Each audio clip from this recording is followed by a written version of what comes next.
Welcome to New Mexico Black Rifle Operators Union. I'm your host, Sean. So, I've been looking at what's been going on in the 2A community, and there's a lot of things that are going on news wise. And this has been a slow news week, so I didn't, and everybody's recovering from the holidays, so I didn't feel the need to drop an episode last night, but I thought I'd drop one tonight for tomorrow. So, what's going on in the 2A world? Well, we have some weird cases that are keep popping up federally. Well, let's talk about them in context of where they're actually at. So, Illinois, the injunction to stop the assault weapons ban was stopped yet again. This time because the judge didn't have a method to stop or stay what was found by the two other court cases that are currently proceeding. Now, a lot of people will say this is a loss for the 2A, and I would say it's not.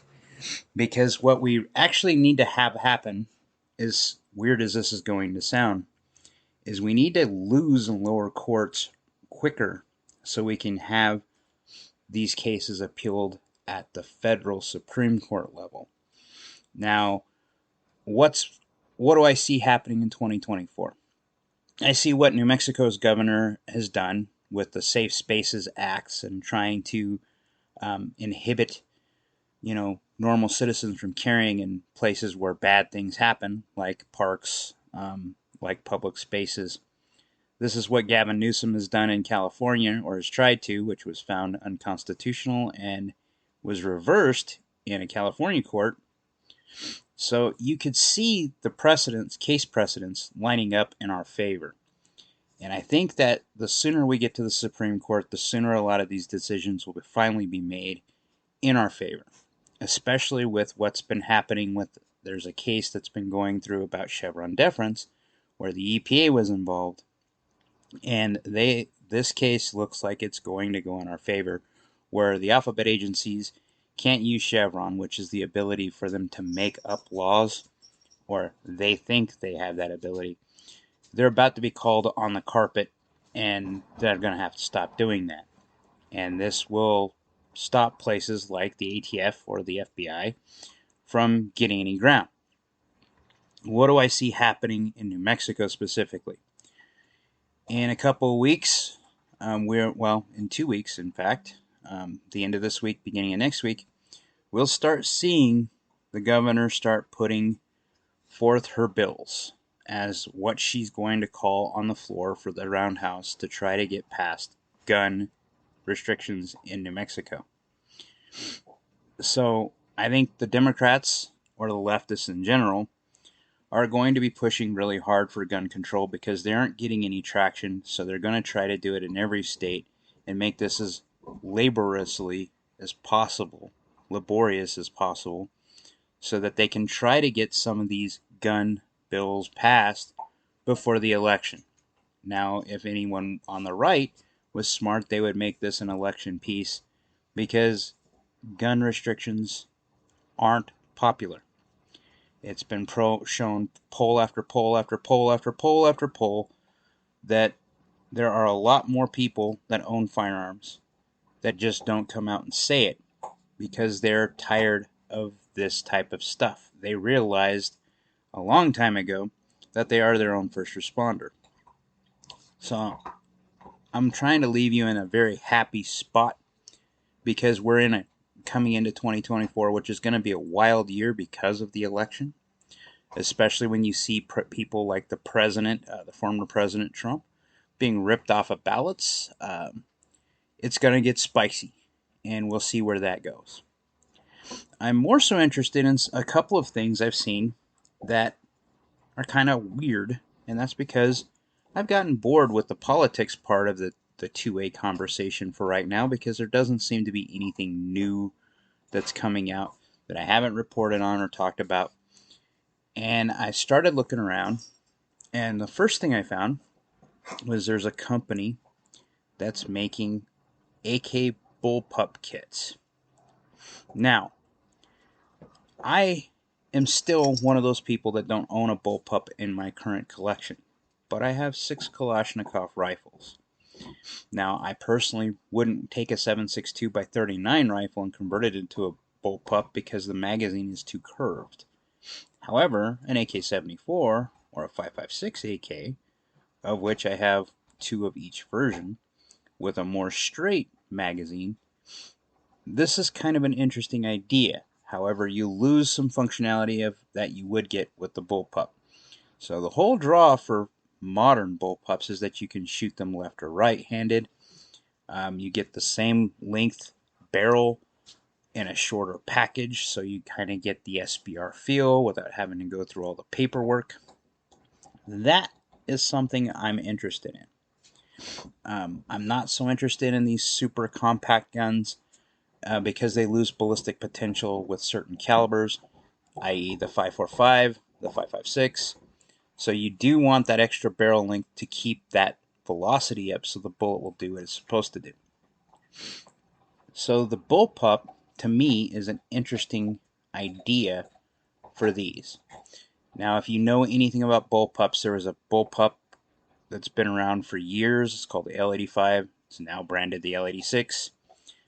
It was a turd adopted by the British military, and it was so horrible, in fact, that they had to take it to HK to unscrew it up so that it could be the new version. And the L86A3 is what it is at now.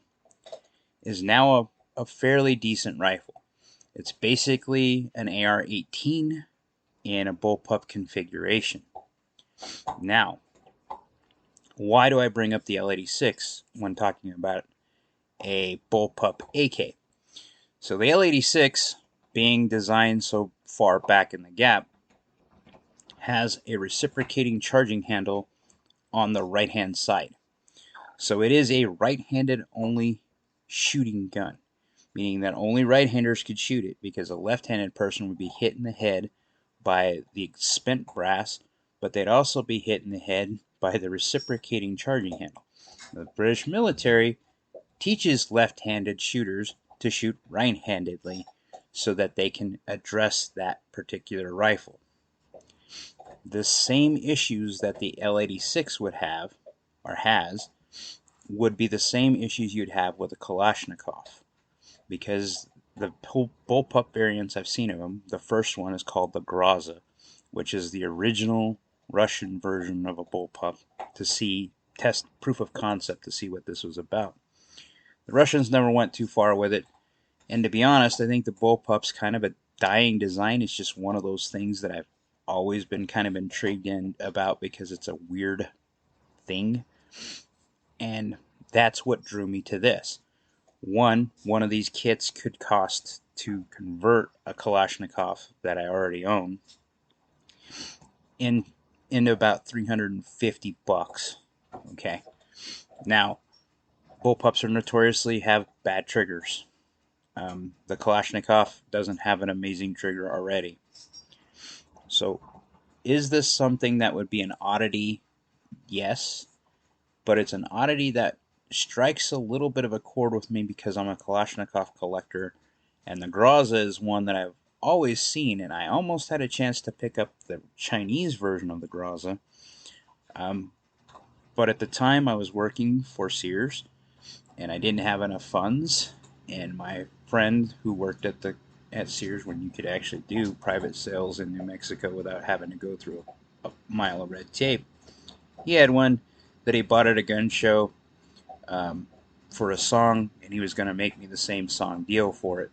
I should have picked it up then because they're worth probably about $4,000 now because the Chinese version of the Groza is rare as hell in the United States, let alone a real Russian Groza. But the idea was simple in that if you look at what a Kalashnikov does, it's an AKM specifically, is a stamped receiver with just a trigger pack in the rear.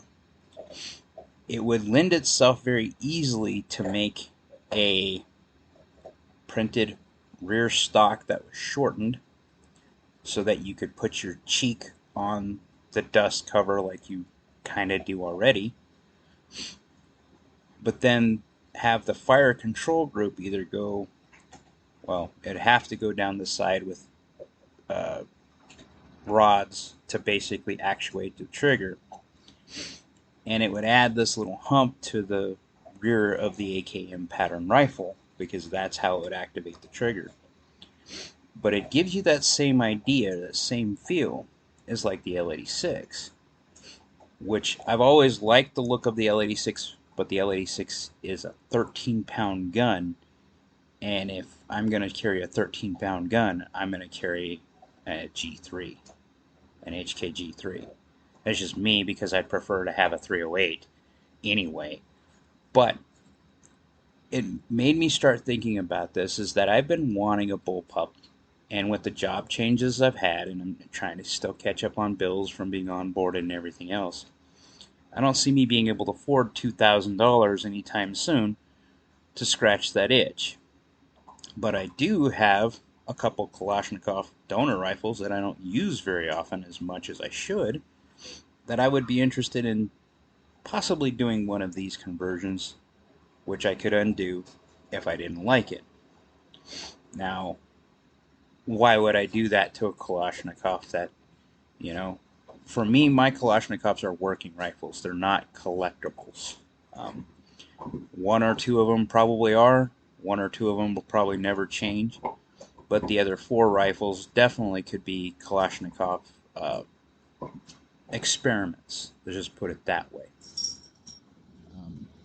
So that was one of the things I seen. TFB TV did a little thing on this company that makes this conversion kit.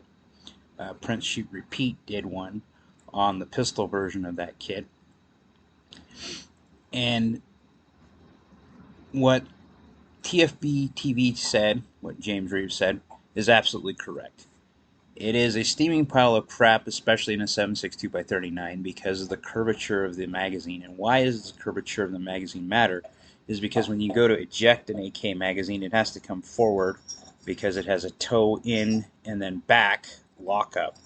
Well, with an extreme curve like with a 7.62x39, you're liable to hit the handle of a bullpup because of that extreme angle that you have to kick a magazine out.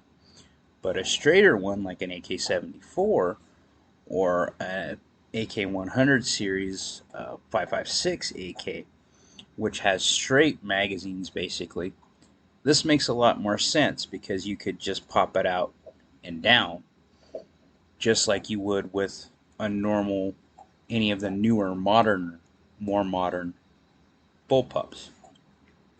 So that to me seems a little interesting, even if I couldn't shoot it left-handed. Not that I shoot left-handed very much. I train left-handed and right-handed when I use my working guns, but this would be more of a range toy anyway. The next thing I've seen is I've seen 3 rifles or 3 pistol caliber carbines come out that are claiming to be MP5 killers.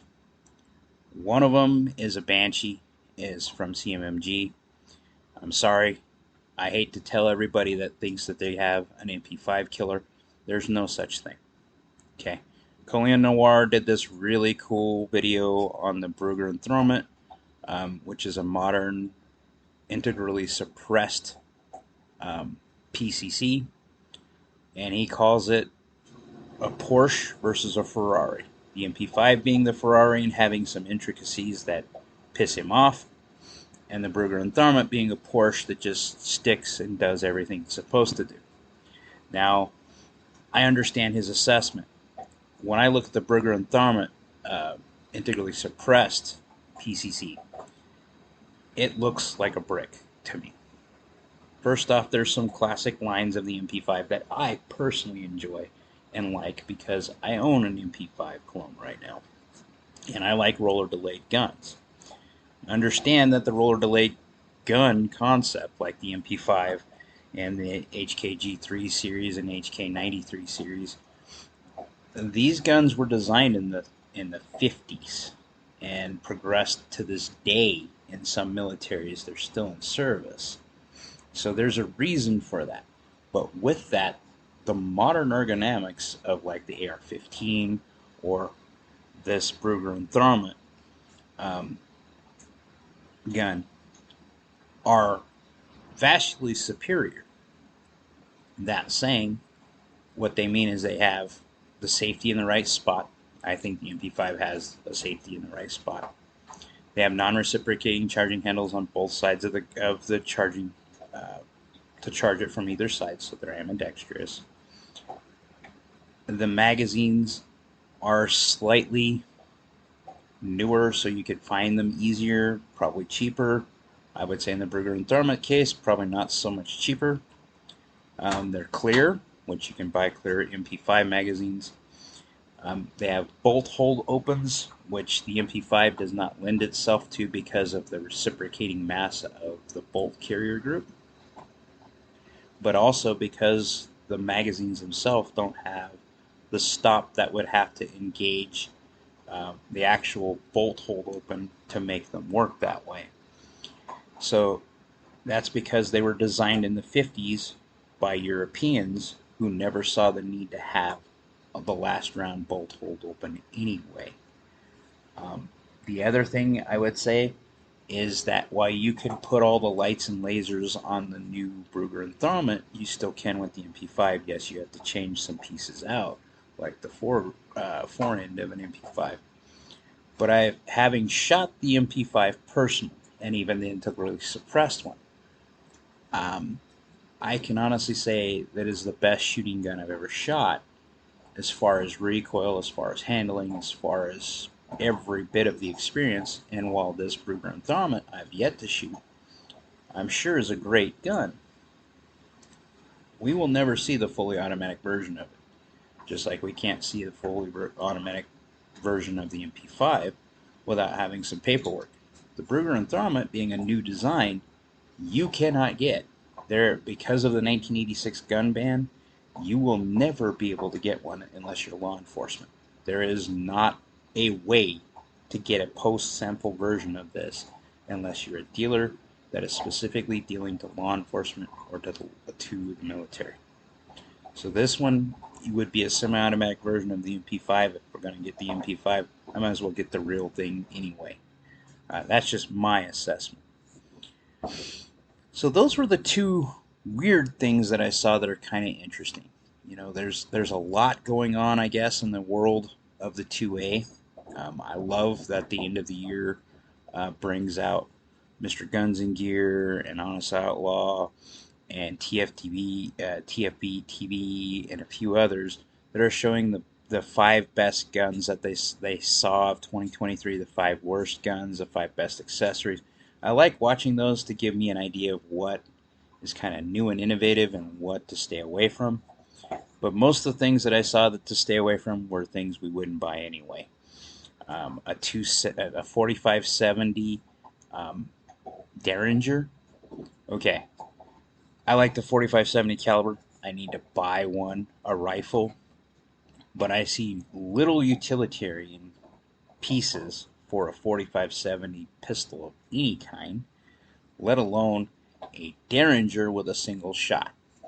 The practicality of what you would use it for, I have no idea, other than maybe it's a range toy, but just the sheer size of the gun being like 4 inches long for a barrel and being a very lightweight means that this would be an agonizing thing to shoot, so I don't see the utility there either. Maybe it's just one of those things you take out to see your buddy cringe after he shoots it. Maybe that's what it's for. I think I would rather have something a little more practical, like Steyer's new Steyer's pistols. They're getting cheaper in price. They're about the size of a Glock 17. The reviews of them seem to be really great, but they're really cheap right now because nobody knows about them. I'd be more inclined to spend money on something like that than I would on one of these weird toys. There's a single shot pistol, another one that you actually have to slam fire. Honest Outlaw did a shoot with it with Mike, Mr. Guns and Gear. And number one, it looks unsafe. Number two, it looks like you have to hold it a certain way to get it to work. Number three, it's billed as a survival pistol. I don't see the practicality of a survival pistol if you can't use it in the clutch to actually, either kill game or defend yourself with it. And being single shot, that makes no sense to me. But, you know, the 2A's for everybody, and people like weird things, and maybe this is something that people are just attracted to. I've never understood the utilitarianism of trying to use a 22 for self-defense. I understand people have a problem with recoil. I understand problems with the guns themselves, though. Here's where I'm going with this. If you're using a 22, first off, the 22 mag, 20 any rimfire cartridge has a tendency to be less reliable. I mean, I've shot thousands of 22 caliber or 22 long rifle, 22 Magnum, 22 short, and in that batch, those batches, it's inevitable I'll find a dud or a dead round. That itself would stop me from wanting to try to use this for self-defense. It's not that I couldn't be accurate with the 22. It's not that I couldn't actually put hits on the targets where I want it to be. It's more so the fact that there could be one of those dead rounds in that magazine where you need it in the clutch that would stop me from doing it. That's the number one reason. Number two reason is I actually like the lethality that comes from a bigger caliber. A 9mm, 380. 380 is about the smallest I'll go for self-defense because I want that bullet to have some energy behind it and have enough size behind it to actually put someone down or hit those vitals and create enough of a wound channel to do something. That's my personal feeling. So I understand why some of these guns made the worst list because of caliber, because of functionality, and because of reliability. And all of those matter to someone like me, and I'm sure they matter to you. So this is what I've seen in the last couple of days through the weekend. I was piecing these thoughts together when I made the last episode. I thought I'd drop this and talk about the Groza, or the new hotness of the new kits that are trying to make the Groza a thing again, and my personal thoughts on it. Like, share, subscribe, most importantly, be great.